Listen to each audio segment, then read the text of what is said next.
Salut tout le monde et bienvenue pour une nouvelle vidéo. Aujourd'hui, on va parler ensemble d'entraînement à la claque. Qu'est-ce que c'est exactement? À quoi ça peut servir? À quoi ça peut ne pas servir? Toujours dans l'optique de progresser en tant que pratiquant naturel de musculation. Comme d'habitude, pour cette vidéo, je vais me servir des forums Superphysique, là où tout se passe en termes de questions. C'est le dernier forum du web et je vais vous montrer tout de suite comment y accéder. Si vous avez des questions qui n'ont rien à voir avec cette vidéo, c'est là-dessus qu'il va falloir les poser. Donc, je vous partage mon écran juste ici. Donc, les forums Superphysique, c'est simple. Quand vous êtes sur la page d'accueil du site Superphysique, donc superphysique.org, vous voyez en haut, eh ben, il y a un petit bouton forum, et donc n'hésitez pas à aller mettre vos questions. C'est assez animé, il y a du monde, et puis en plus, vous trouvez plein d'articles sur le site Superphysique. Bref, je reviens où on en était. Donc, on a eu une question cette semaine de Pour la plage, qui est un excellent pseudo, même si la plage, c'est pas tout de suite, qui demande, et l'idée est assez simple, par exemple, au développé couché, quand la barre touche la poitrine, est-ce que c'est utile de bloquer la barre?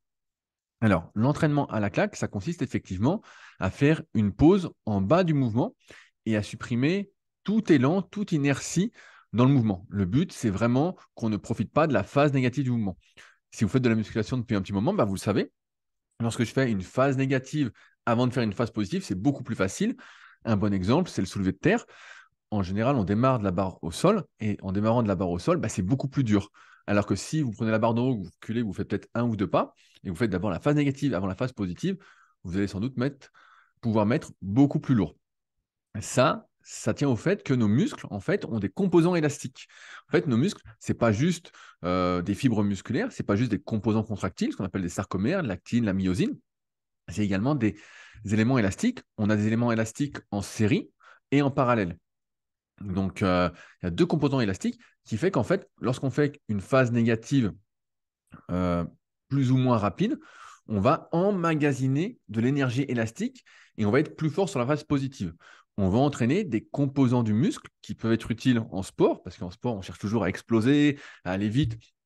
Il faut vite monter en force, vite être rapide. Souvent, c'est ce qui est déterminant pour performer. Mais c'est souvent au détriment, pour les pratiquants de musculation qui veulent prendre du muscle, c'est au détriment du travail musculaire.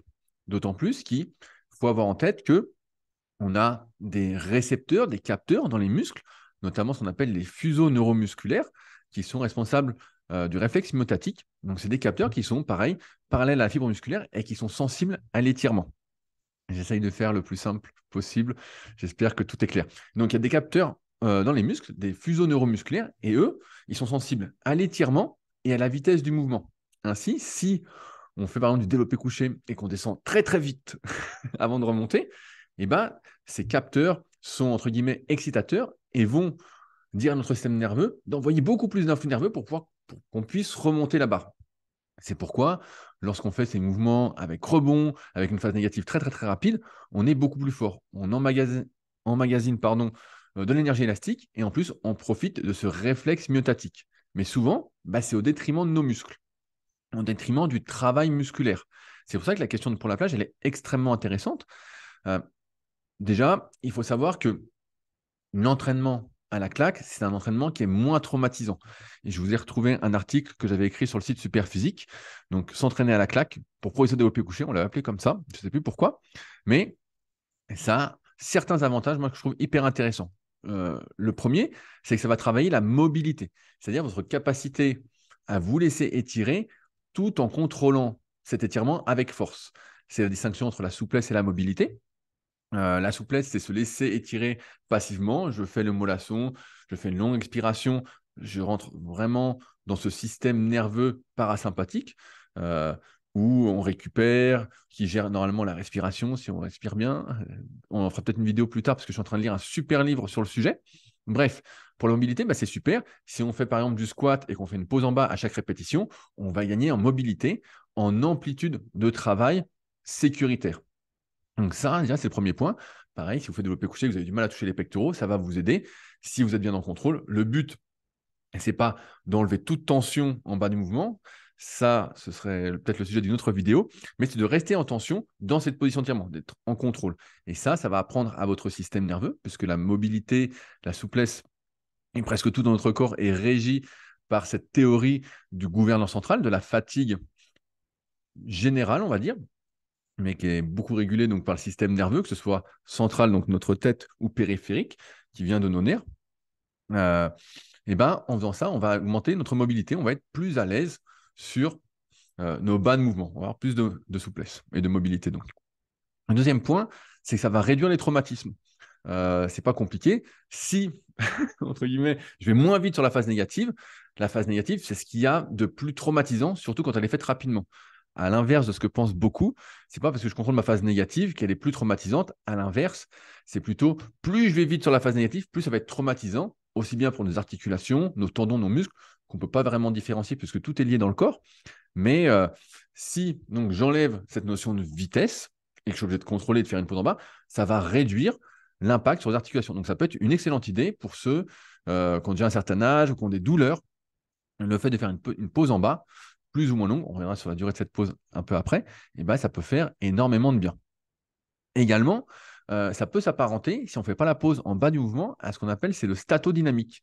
Le statodynamique, c'est une méthode d'entraînement, donc je l'avais mis dans l'article, ça tombe bien, euh, où on va faire une pause durant le mouvement. Donc par exemple, au développé couché, je prends un exemple, on va s'arrêter quand on a les coudes à 90, parce que c'est toujours là qu'on coince euh, dans le mouvement. Dès qu'on voit une série, bah, c'est là que ça s'arrête.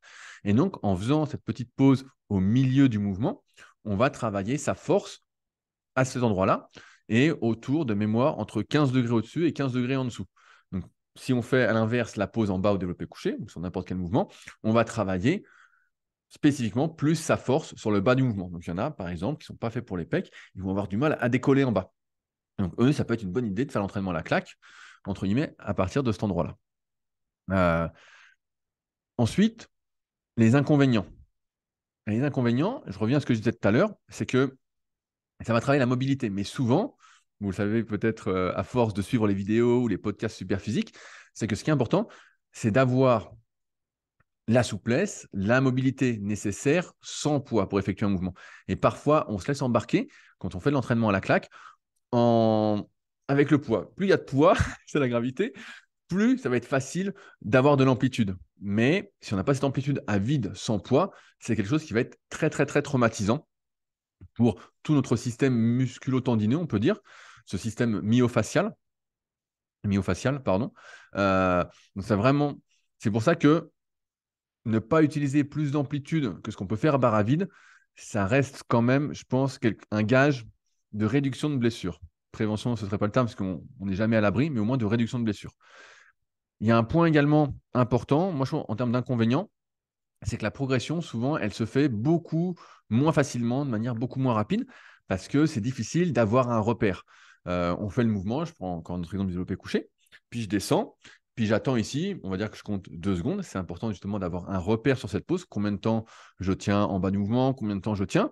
Et en fait, plus les semaines vont passer et plus on va essayer de mettre du poids, plus on va, entre guillemets, tricher avec soi-même. Même si on ne peut pas tricher avec soi-même, on va tricher avec soi-même. On va raccourcir ces 2 secondes et pour mettre de plus en plus lourd. Parce que comme on utilise, entre guillemets, que la force de ses muscles, je fais un raccourci pour les plus spécialistes, et beaucoup moins la force des éléments élastiques, les éléments nerveux comme nos fuseaux neuromusculaires, ou ma forme nerveuse du jour, est-ce que je suis explosif ou pas, euh, ça peut être un exemple, et ben, tout est relié aux muscles et la marge de manœuvre est beaucoup moins importante sur la progression sur ces exercices que si on ne met pas tout ensemble. Donc la progression est beaucoup moins rapide, ce qui peut démotiver quand même, sachant que quand on est un pratiquant débutant, semi-débutant ou intermédiaire, un entraînement classique permet de progresser pratiquement à chaque séance, notamment avec les cycles de progression. Vous pouvez retrouver encore une fois dans l'application SP Training ou dans mes livres, notamment le guide de la musculation naturelle, où il y a une belle introduction pour ceux qui s'intéressent d'en savoir plus.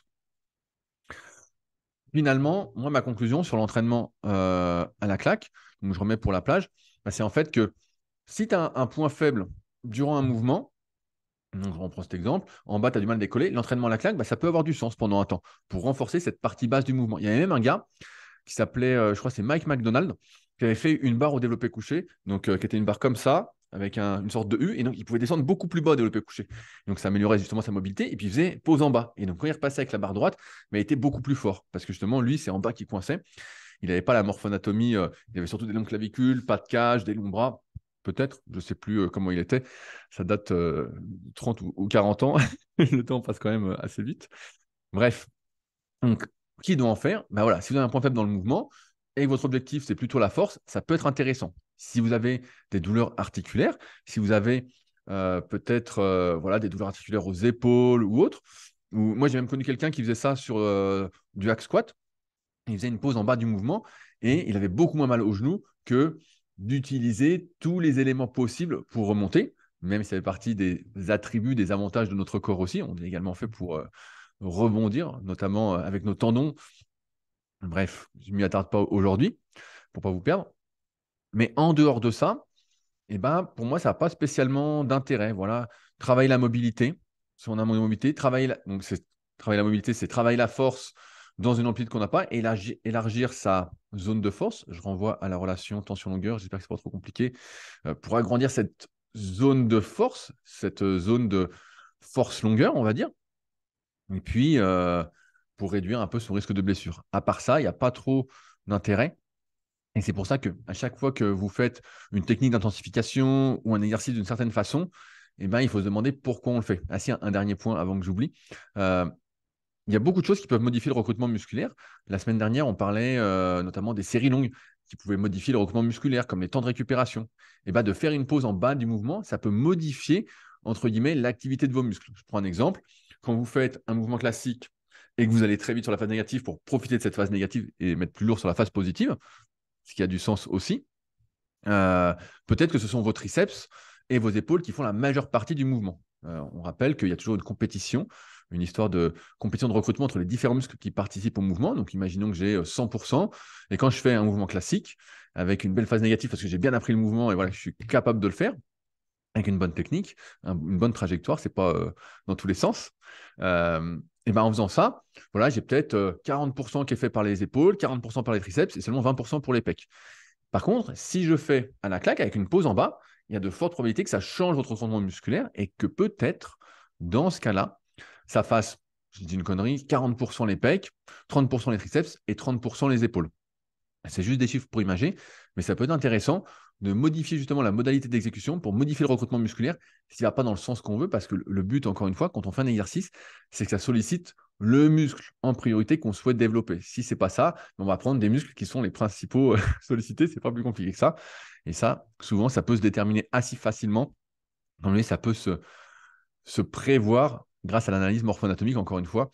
Pour ceux qui voudraient aller plus loin sur le sujet, je renvoie comme d'habitude au tome 1 et 2 de la méthode Superphysique avec des photos et des vidéos de vraies personnes, des vraies analyses morpho-anatomiques pour vous apprendre à vous analyser. Et ainsi, vous pourrez prévoir ce pourquoi vous êtes fait, ce pourquoi vous n'êtes pas fait et chercher justement peut-être des modalités d'exécution ou des modalités d'entraînement différentes pour essayer de court-circuiter ce qui voudrait se faire naturellement à cause de votre génétique, de vos antécédents, de vos leviers et que sais-je encore. Voilà, je crois que j'arrive au bout pour l'entraînement à la claque. J'espère que j'ai rien oublié, mais si jamais j'ai oublié des choses, n'hésitez pas dans la partie commentaires. C'est toujours avec plaisir que je les lis.